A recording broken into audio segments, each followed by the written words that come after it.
In today's episode, I'm going to continue to talk about the One Big Beautiful Bill Act, but I am looking at it from the lens of business taxpayers. And I do have to say so myself, just like with the Tax Cut and Job Act, in my humble opinion, business owners truly are the winners of the One Big Beautiful Bill Act. Welcome to the Tax Relief with Timbaland Bowens podcast. Are you behind on taxes? Is the IRS threatening you or your business? Are you overwhelmed and confused about how to resolve your tax issues? Let's join Timbaland as she explains your options and how she may be able to help. Timbaland Bowens is America's favorite EA. Hey, family. Welcome to episode 77 of the Tax Relief with Timbaland Bowens podcast. I hope that wherever you're listening to this from, you are warm and well fed. Here in Louisville, Kentucky, we were snowed in for a few days, but we're making it through. In the last episode of Tax Relief with Timbaland Bowens, I covered the One Big Beautiful Bill Act for individuals. And in previous episodes, I had talked about some of the implications in more detail. In today's episode, I'm going to continue to talk about the One Big Beautiful Bill Act, but I am looking at it from the lens of business taxpayers. And I do have to say so myself, just like with the Tax Cut and Job Act, in my humble opinion, business owners truly are the winners of the One Big Beautiful Bill Act. Now, don't get me wrong. There are things like the qualified tips deduction, the deduction on overtime. Those things are good, but I think businesses are going to feel a bigger impact for the good from the changes that were brought into law back in July when President Trump signed the One Big Beautiful Bill Act. Okay. Now, as we dive into this, I want to start with the clean energy credits because if you had those in mind with your future tax planning, I do have bad news for you. Those are going to go away. All right. So, what you need to be aware of. And I'm starting here too, because if you're familiar, you've been following me for a while. I spent a lot of time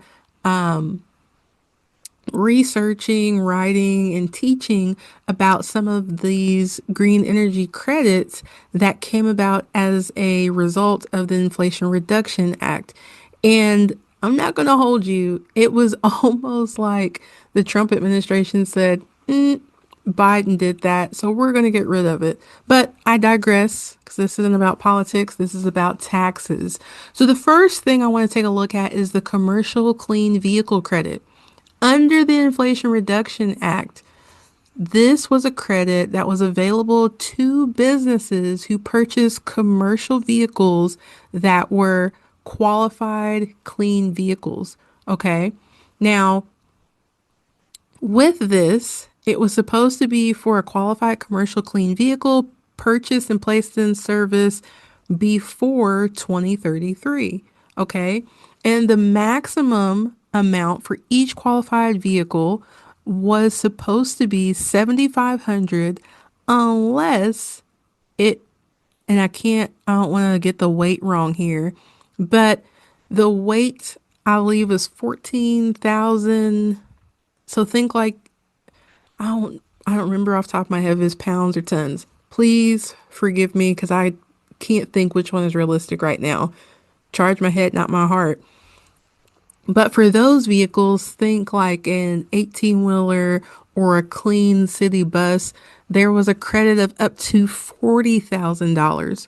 Okay. Now, that's huge because, yes, reducing waste, but a credit is going to lower the business's tax liability dollar for dollar. Okay. So that savings was going dollar for dollar and could take them to a zero tax liability potentially. With that being said, the One Big Beautiful Bill Act said, nah, and they repealed that credit, all right, for vehicles that would qualify if they're purchased if they were purchased after September 30th, 2025.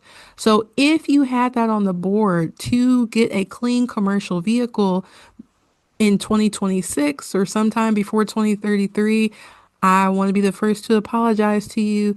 That was actually taken away. Okay. Now, not a clean vehicle, but for those businesses whose vehicle is used 50% or more in the business, you can still qualify for Section 179 deduction, all right, with depreciation. Now, I'm not going to get into that too much right now, but when we get to the bonus depreciation and how that's gone back up to 100%, that might be something that you want to keep in mind. So there is still a tax benefit to purchasing clean. It's just not as flashy and intriguing, right? Because a deduction is going to reduce the amount of income that you're taxed on, but it's not going to go dollar for dollar against your tax liability. All right.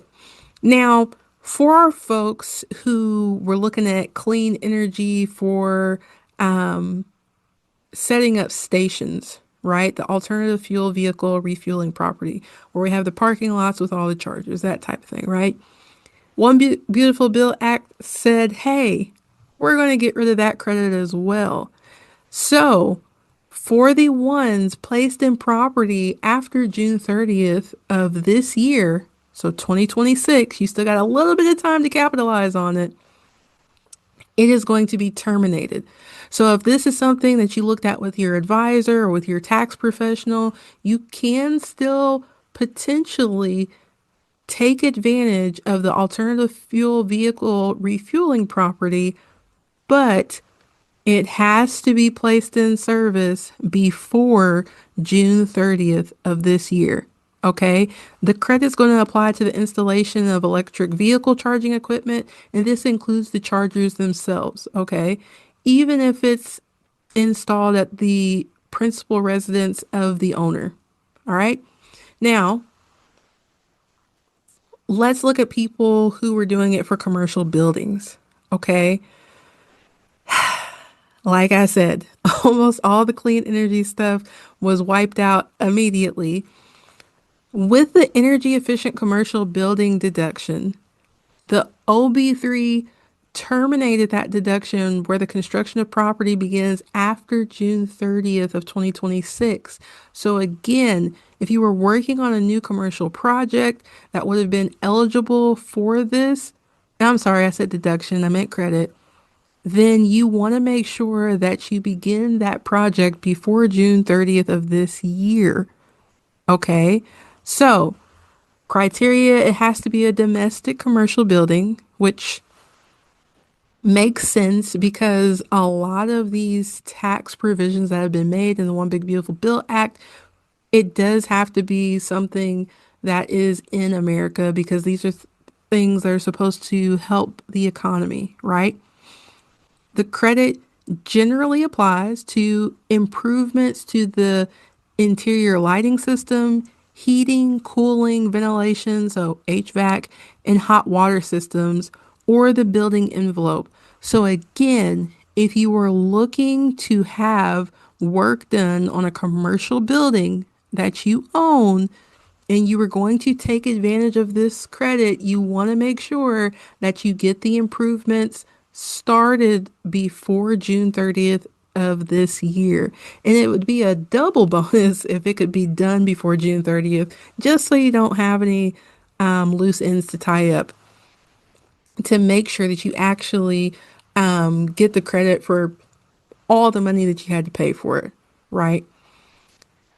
With the energy credits, also, and I may have mentioned this in the last one, same deal with the energy efficient home credit, but what we're looking at is contractors who construct or reconstruct and rehab qualified energy efficient homes. They also had the ability to take advantage of certain credits. That will no longer be the case before or after June 30th. Okay. So again, if those are things you were thinking about taking advantage of, you no longer have until 2033 to do that. It needs to be done before June 30th of this year. All right. Again, sorry to be the bearer of bad news, but somebody had to do it. Right. Now, on the flip side, for those of you who use different payment processors, such as, well, if you use any payment processor really that allows you to accept payments digitally, you are probably aware of all the 1099K madness that was going on during COVID.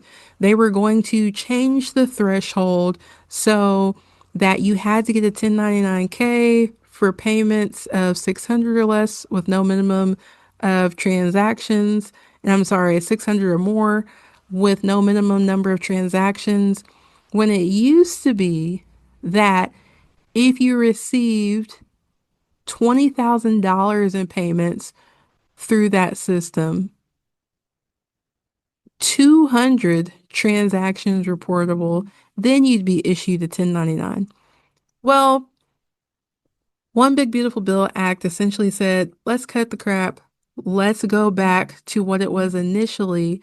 So now what we're looking at, a 1099K is only required to be filed when the payee, which is you as the business owner, has more than 200 reportable transactions during the calendar year, and the gross amount of those transactions is more than $20,000. Now, please note, even if you don't receive a 1099K, that income is still taxable and it should still be reported on your income tax return. All right. You just might not get a form for it. But because you guys are good business owners and you're tracking your income and expenses throughout the year, I know that you already have that within your income statement. So I'm preaching to the choir here, right? Going back, let's talk about deductions because I mentioned Section 179 earlier. And one of the things that was anticipated to happen, or was happening, I shouldn't say anticipated, was bonus depreciation. We had, where everybody was talking about writing off their G Wagon in the year they purchased it because we had this bonus depreciation.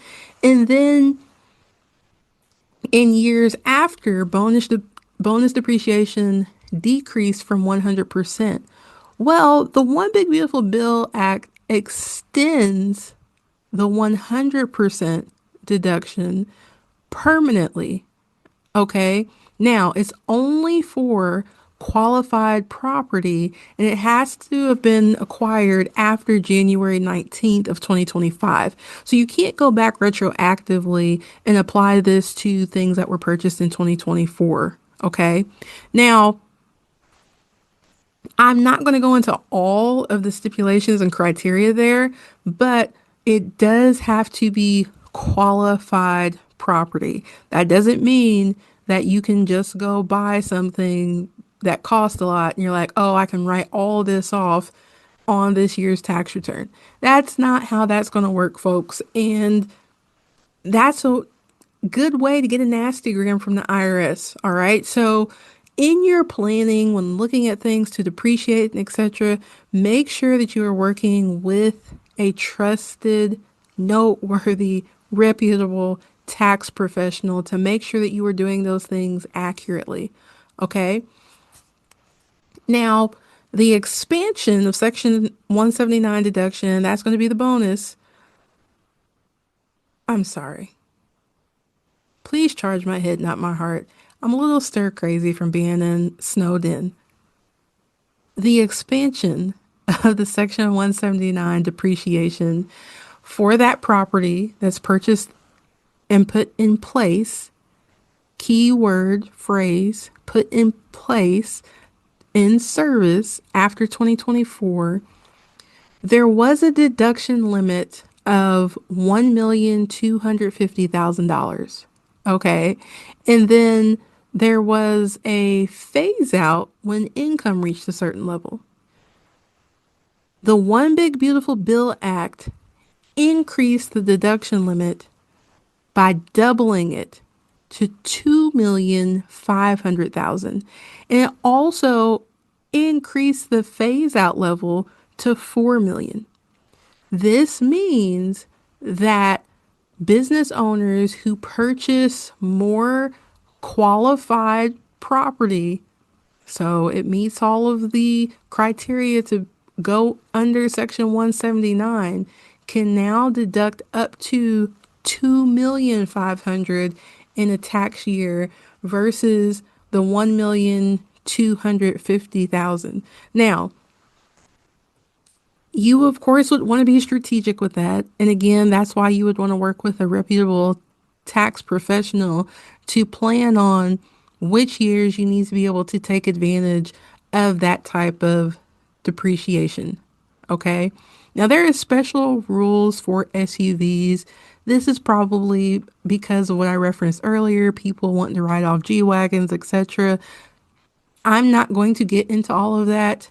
My job here today with the general overview is to point you in the right direction. So if you're looking at purchasing a vehicle, SUV in particular, make sure that the professional that you're working with has done their research to ensure that the vehicle actually meets the qualifications for this deduction. Okay? Now, for my smaller business owners, there was a wonderful deduction that I loved that came about as the result of the Tax Cut and Job Act. All right. When President Trump was in the first go around. This is the qualified business income deduction, also known as QBI. It was supposed to expire after 2025, but the One Big Beautiful Bill Act was like, you know what? This is one of those good things that we got going. Let's go ahead and extend that. So, with that being said, they did extend it and they've made it permanent. So, this deduction gives business owners, and this is certain service businesses, the opportunity to deduct up to 20% of their gross income. Now, let me go back because I 110% forgot. We've just been talking about no tax on tips, right?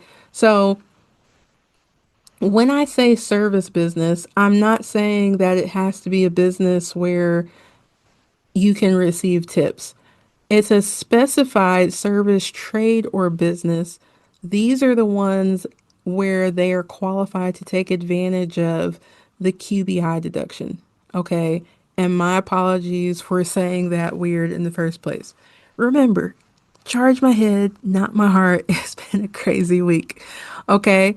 So that is something else that you will want to be on the lookout for because I know a lot of tax professionals, including myself, prior to this bill being passed, I was helping prepare clients like, hey, this 20% deduction that you didn't have to do anything before in the past is about to go away.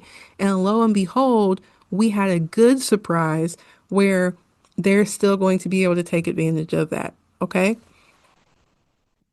Now, I want to talk about charitable contributions for corporations. Okay. This is pretty cool.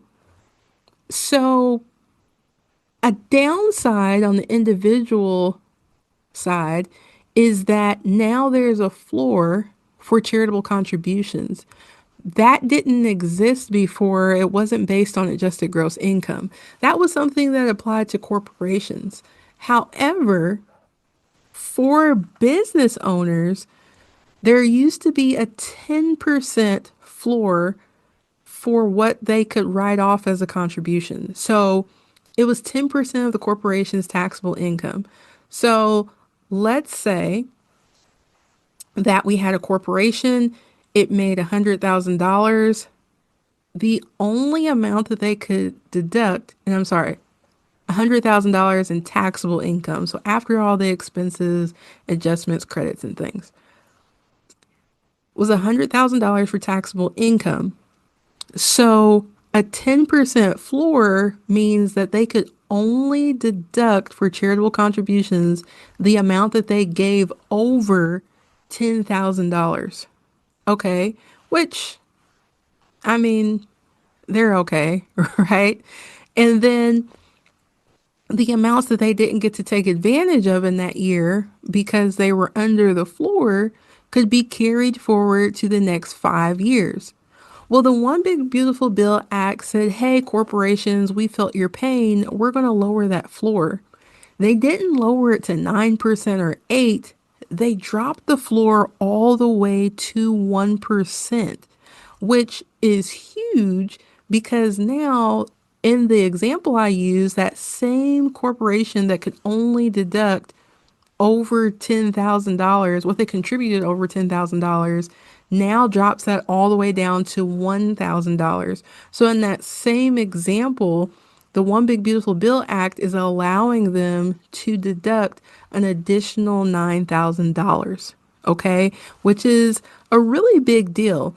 And that is going to start here in 2026. So, if you own a corporation, or you are a big decision maker, that might want to be something that you take into consideration with your tax planning. Now, I will say that there is a cap though. Okay. So anything less than the 1% that can't be taken advantage of in the current year is going to be able to be carried forward, right? But the cap says that they can't give greater than 10% of the taxable income. So if you got excited like me when I was like, oh, an additional $9,000, it's like, now we're in a situation where if you love to do charitable giving, that's great, but you may want to consider how and when you do it strategically since your previous floor just became your cap. And in addition to that, one of the things you might want to take into consideration for charitable contributions is if you could potentially sponsor different things and use it as advertisement versus a charitable contribution. Okay? Okay. Let me see here. I'm looking at my notes because I try to keep these pretty compact. And you all, the One Big Beautiful Bill Act is huge. I've gone through it a few times just to be able to relay different information to you. I would say, as business owners, the biggest takeaways are going to be reporting certain things for employees if you have employees that are going to work overtime and if they receive tips. If you were doing payroll in house, that may be something that you want to outsource if you're doing it personally, right? Or let your bookkeeper, tax preparer make a good recommendation if that's not a service that they offer themselves. Then, in addition to that, I forgot this was the last thing that I was supposed to say about my folks who have employees. There is the credit for the paid family and medical leave. I apologize because I didn't bring this up.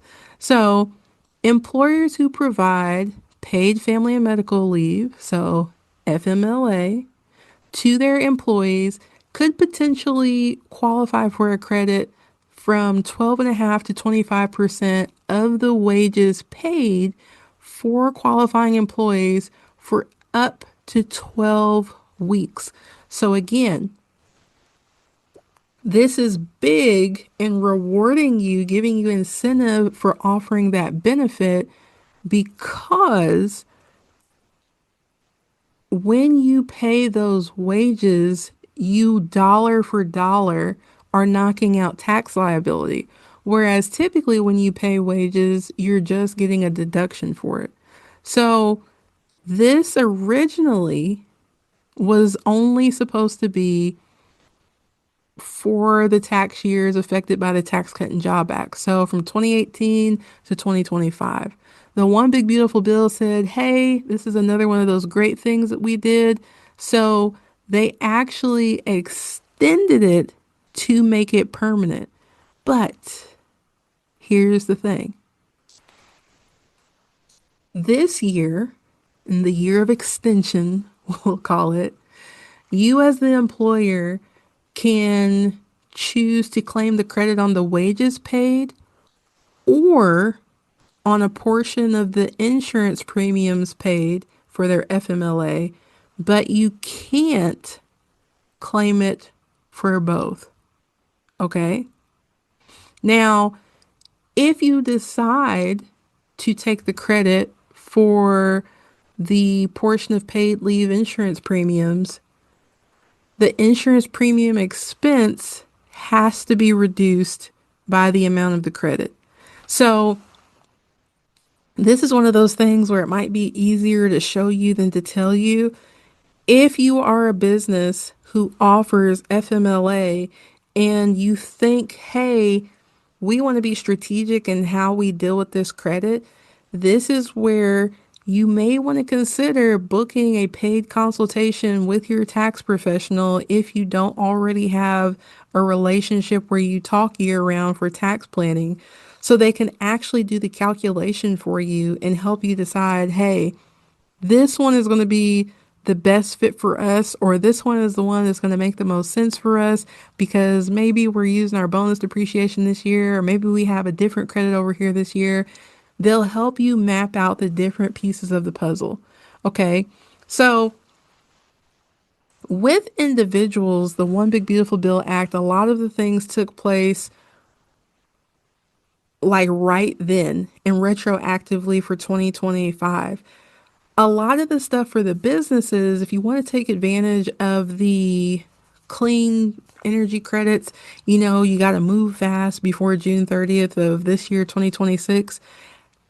But a lot of the things are providing you with planning opportunities. So if you're working with a tax planner, and no, this is not a pitch for myself because I don't do tax planning. You all know I'm here to fill the tax literacy gap, and I'm here to make sure that you don't end up in IRS trouble.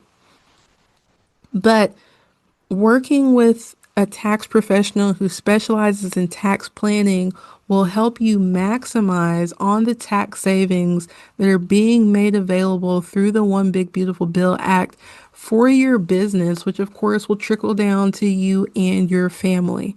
Okay. Now, if you need recommendations for those types of tax professionals, I'm more than happy to help with that. Let me know in the comment section of this podcast, whether you're on Spotify, YouTube, or wherever you're listening from. All right. Now, I know there were some spots where I got spacey. Again, my apologies. Please charge my head, not my heart. If you found this at all insightful, please do me a favor and share it with other business owners that you know, because you will help me on my mission to fill the tax literacy gap one taxpayer at a time. I'll see you guys in the next episode. I'd like to thank you for taking the time to listen today. I'd like to thank Jim Ray Consulting Services for helping me get this message out to you. I hope you found the information helpful.